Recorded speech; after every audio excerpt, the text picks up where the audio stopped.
It's book haul time, and this might be the biggest and perhaps most exciting book haul I have ever made. There are so many cool books. We got some special editions, we have some arcs, we have a PR box, we have some cool indie books, we have special editions of some of my favorite books of all time. It's a good one. So without wasting any time, let's look at the books. First on up, I got a copy of Reckoning by Michael R. Miller. This is the fourth book in the Songs of Chaos series, the first being Ascendant, which I have right here. And can I just say, these covers are just beautiful. The entire series is... Ugh. And this fourth book is coming out in September, and oh boy, is a chunky one. I've really enjoyed what I've read of this series so far, so I'm really looking forward to continuing on with it. So and I'm super grateful to Stacy and Michael for sending this over. It's beautiful, and it's chunky, and it's Dragon Riding Fantasy, and I love the series, so it's a win-win, triple win. Next on up, I bought a copy of A Song of Legends Lost.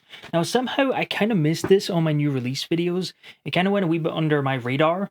However, all the early reviews just sounded really, really good. So this is a new release, semi-new release. Came out within the last 3 or 4 months. And this is the original cover. It looks really cool. But then I saw the Illumicrate cover with art by Jeff Brown. And I just thought, yes. Has this beautiful art on the naked hardback, as well as this new cover and really cool sprayed edges that covers kind of continues onto.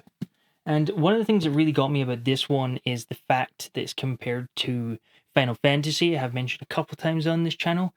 Big fan of Final Fantasy games, so I like that comparison a lot. But I also heard someone mention it's a bit like Pokemon.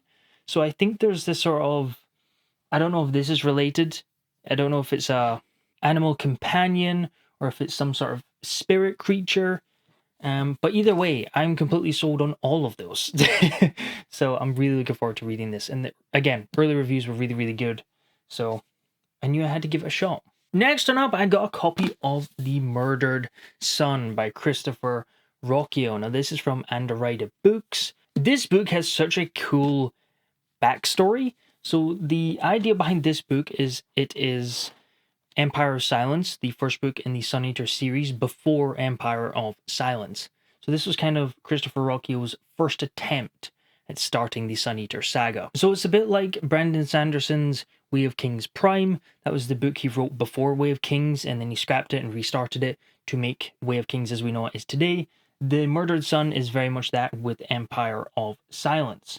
So Underwriter Books did this very limited run hardcover version of this early version of Empire of Silence. And right now I'm making my way through Sun Eater Saga, and it is so good. I'm loving the books so very much. And just from a writing standpoint, I'm always curious to see these kind of different versions and how the changes that the author makes and perhaps why they might have made those changes. So it's such a fascinating concept that I knew I had to grab this book. And also, Underwriter Books kill it with their editions. These are stunning. I did get the Sun Eater novellas, which I've shown before. These were from Underwriter Books. And just the quality of the books is just immense. And The Murdered Son is very much in the same boat. It's just a stunning book. It's got this beautiful artwork, very Sun Eater-esque. And it also has this on the naked hardback, which is minimalist and but works so well. So after I complete all of the Sun Eater books, including the one that's coming out in November, I do want to go back after maybe a break and just kind of revisit the series through a new lens. I think that'd be really entertaining to kind of check out this new or different interpretation of how the story starts. Now this next one is something a little bit different.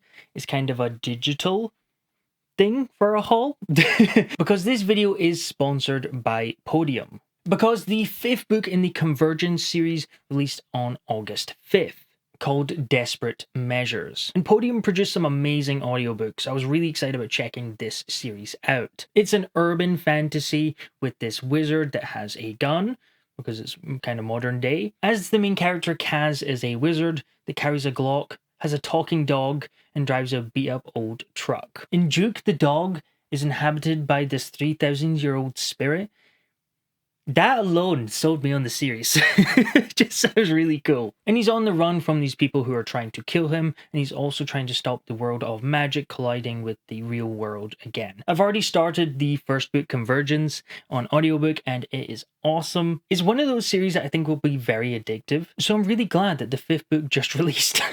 So if I do want to binge it, I can. And the links to Convergence will be in the description below. Thank you very much, Podium, for sponsoring this video. Now, I don't think I've ever mentioned this series on this channel, but I'm actually a really big fan of Dungeon Crawler Carl. So I did back the Kickstarter that Matt did a while ago now, and the hardcover for the first book finally arrived. I love the chaotic art on the front. It's really, really cool. This is one of my favorite series of all time. I absolutely adore it. So I'm super happy to have this in my collection. And there was a kind of holographic one, but I ended up going with the colored art one because I just really like kind of the getting to see all the intricate pieces of the art. And it does have the same art but with some foiling on the naked hardback, and it does have some really cool interior art, like with the end papers. That's right, the start of the story where Donut's sitting in the tree and Doc Carl goes outside to bring the cat in. Little does he know that that's going to change his life forever, or not end his life. And one of the things I was most excited about this edition was the interior art, because the series is so over the top and insane. I mean, look at that. Getting to see art of some of the scenes in this book is just super cool. I love the baby goblins. And if you remember, if you read it and you know how that scene goes, you know how that scene goes. Oh, and they even have Mongo in the cage at the end. I love it. I love it so much. As well as this, semi-recently, probably a couple months ago, I did see Grim Oak Press doing a copy of Kaiju Battlefield Surgeon by Matt Dinneman. So this is the same author, the author of Dungeon Crawler Carl, his other series. And just look at that art. It's absolutely stunning. This has become one of my favorite books in my collection. I knew I had to grab it because, again, huge Dungeon Crawler Carl fan. Very excited to jump into this series. I keep on hearing about how brutal it is. Brutal and bloody and kind of gross. Okay. And I love this kind of pulp movie poster horror type vibe to the cover. 10 out of 10, absolutely beautiful.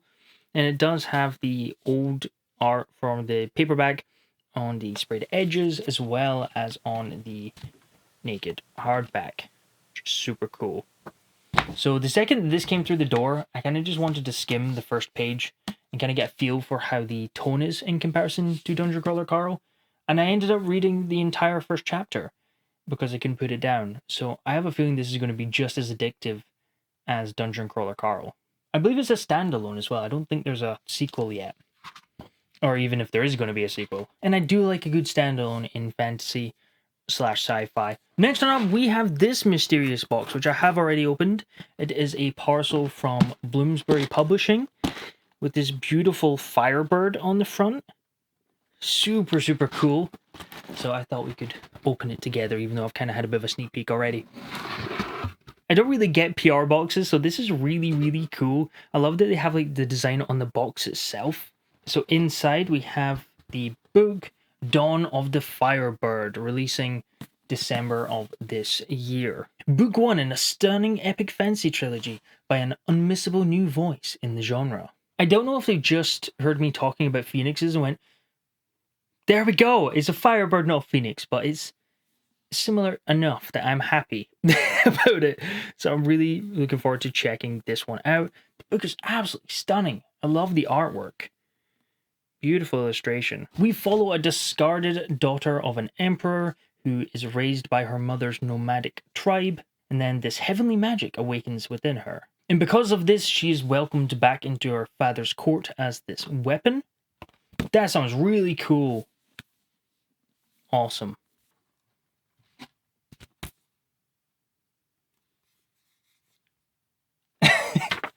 That's so cool. That's me. Welcome to your first exam. So this must be like her being in the sort of academy. Got a pretty bookmark. Dawn of the Firebird.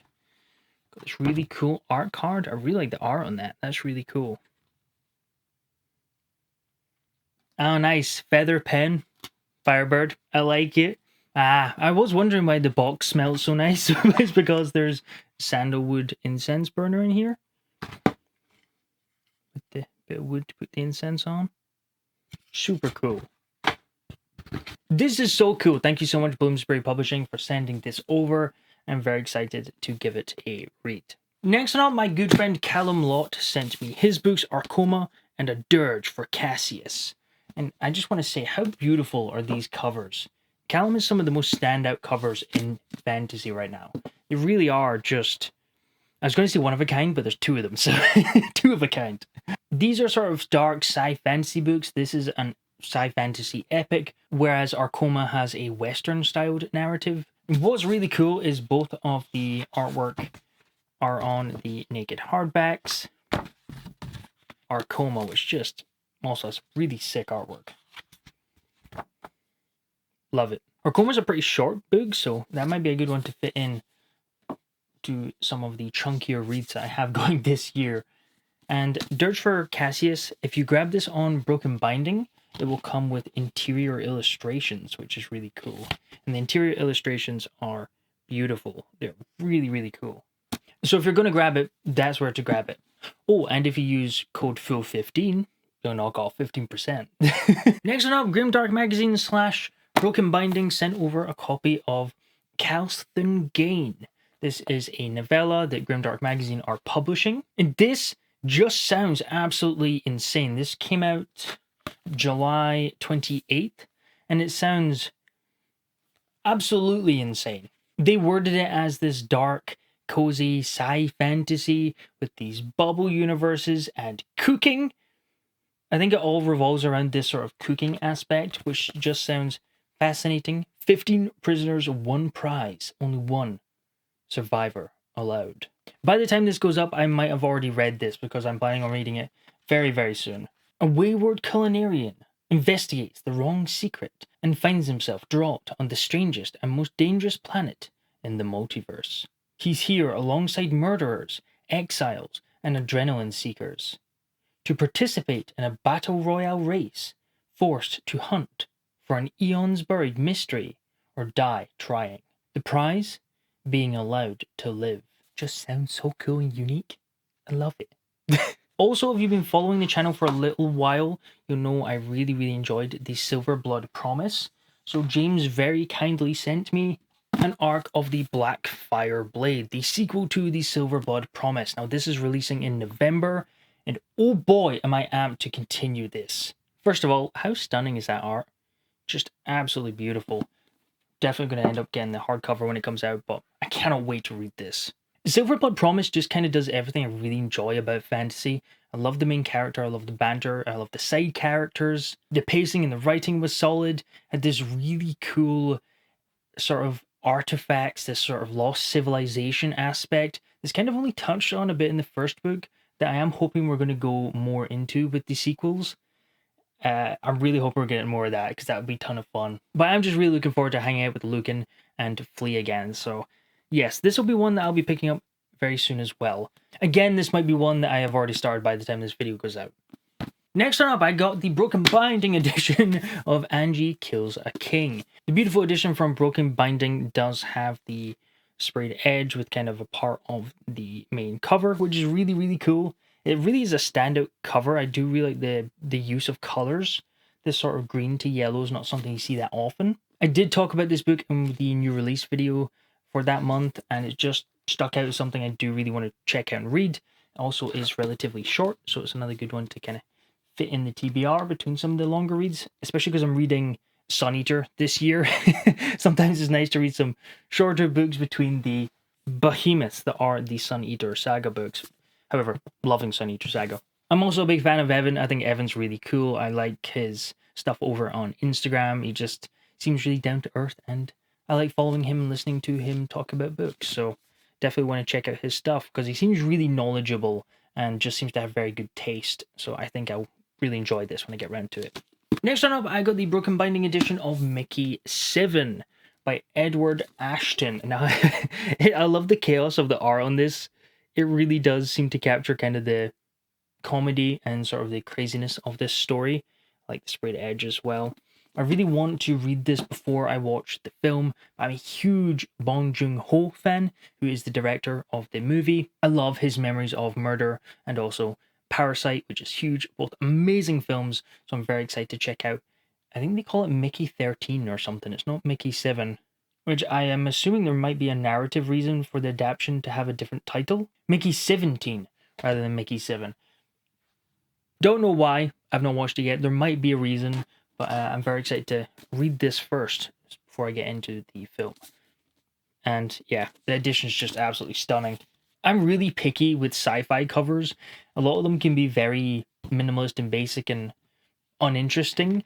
But having this, even just the naked hardback, look at that. Absolutely stunning. But I love the sort of chaos of the, the main cover. It's so insane that I knew I had to grab it. If you have read this, let me know what you thought, because I'm really interested to know. I've heard it compared to Murderbot. Murderbot's one of my favorite series of all time, so that was another comparison that really sold me on it. Continuing on with the Broken Binding, we'll look at their sci-fi sub books, which we got Doomsday Book by Connie Willis, and also The Left Hand of Darkness by Ursula K. Le Guin. Now, I think both these look incredible. Doomsday's really cool because it has a reversible dust jacket, and the reverse is not nearly as bright and colorful and happy. Kind of has this purple vibe, and the naked hardback has this beautiful design on it too. Sort of like a cathedral look. There's on the sprayed edges as well. This is one that I hadn't heard of. I think it is an old sort of classic, and it's just one that's just flown under my radar. But it was the sci-fi sub that brought my attention to it. Does sound really good. I love sort of dystopian stories, so look forward to giving that one a try. However, I'm probably more excited to read The Left Hand of Darkness. So many people adore this book, and I'm a huge fan of this cover. I know I talk about illustrations more than abstract ideas, and this is technically an illustration, but is perhaps more abstract. But the colors, it really looks good in the fact that it carries over onto the sprayed edges. But yeah, everybody rants and raves about how good this book is. Beautiful naked hardback design. It's a lot shorter than I thought it was going to be. It is pretty short, but most people say it really packs a punch. So I'm really excited to read this one, especially now that I'm getting more and more into sci-fi. I think Sun Eater has really turned me back onto sci-fi. So I'm now trying to include more sci-fi in a very fantasy-heavy TBR. So we're getting there. I'm getting into sci-fi again. We're good. And another sci-fi classic that I want to fit into my TBR is, of course, Hyperion by Dan Simmons. Now, this is iconic. This is, if you think classic sci-fi, there's a few names that come up, but Hyperion is one of the biggest by far. And this is the Broken Binding edition. It has this modern sci-fi cover that's really cool from Raymond Swanland. However, it did also come with the original cover as well. I might end up swapping to the original cover just because it is so iconic. I love the original cover. I think it's beautiful. I'm not a huge fan of this sort of other versions of Hyperion, so I was always trying to find that old version, but I could never find one that wasn't completely beaten up. So to have a nice edition with that old cover, very, very excited. It has what I think is the Shrike. I know a bit about Hyperion. On the sprayed edges, and beautiful art from Richard Swanland on the naked hardback as well. I've talked about it before. I think I talked about it in my most intimidating books I want to read or something like that, about sort of older sci-fi being that point that I've not really tread on yet, that path that I've not tread down, because I'm always kind of put off by their prose and their language seems to be quite dense. I don't know if Hyperion's like that. I've not heard that. I think this one is more character-led than something like Foundation. And I'm just going off what I've heard. I don't really know. I've not talked to many people who read a lot of hard sci-fi. So I might kind of start down that route with Hyperion, especially after reading Sun Eater, that is getting more and more sort of scientific and, to be fair, kind of fantasy elements too, with some of the science and the crazy theories behind some of the world building in Sun Eater, but makes me want to try more hard sci-fi like Hyperion. And I do think Hyperion is probably one of the first ones I'll go to for that very reason. And last but most certainly not least, we have Silverthorn, and A Darkness at Sethanon, the books 2 and 3 in the Rift War saga by Raymond E. Feist from the Broken Binding subscription. The first being Magician, which I showed in the last book haul video. Well, it's just kind of a continuation with books 2 and 3, and the art is just... This truly is one of the most impressive sets from Broken Binding, in my opinion.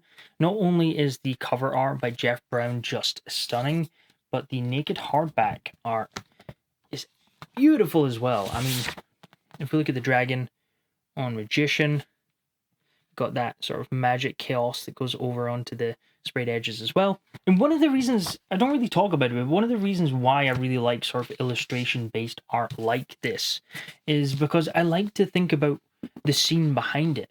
I mean, this has a guy looking at this sort of ice palace with lots of magic going around it. I want to know what that scene's about. It just looks awesome.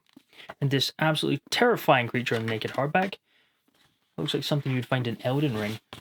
This last one does very much have a kind of end of the trilogy-esque battle scene vibes from the cover. This sort of huge battle over the city. I'm assuming this is a dragon that they're riding on. Lightning coming out of his hands. I think that's the same character that's on the first two covers, so I'm guessing he's the main character. The titular magician, if you will. I mean, look at that! How cool is the naked hardback art on this book 3? That is unreal. We've got the two sort of armored knights fighting, and then these huge colossus creatures fighting above. Again, this is why I like illustrated covers. I need to know what that scene's about. Oh! Sorry. I didn't look at the art properly because I like to have sort of my earlier reactions to it when I'm doing these videos. But look at the end paper. Look at this fire horse black knight person thing. Beautiful. Beautiful. So like I said, lots and lots of books. I do think the last book haul was back in May or something, so it has been a while. But yeah, there's just so many incredible books coming out now. It's unreal. But let me know down in the comments below, what was the last book that you picked up? And thank you again to Podium Audio for sponsoring this video. Thank you very much for watching. I think I've covered this. I definitely have covered this in another video.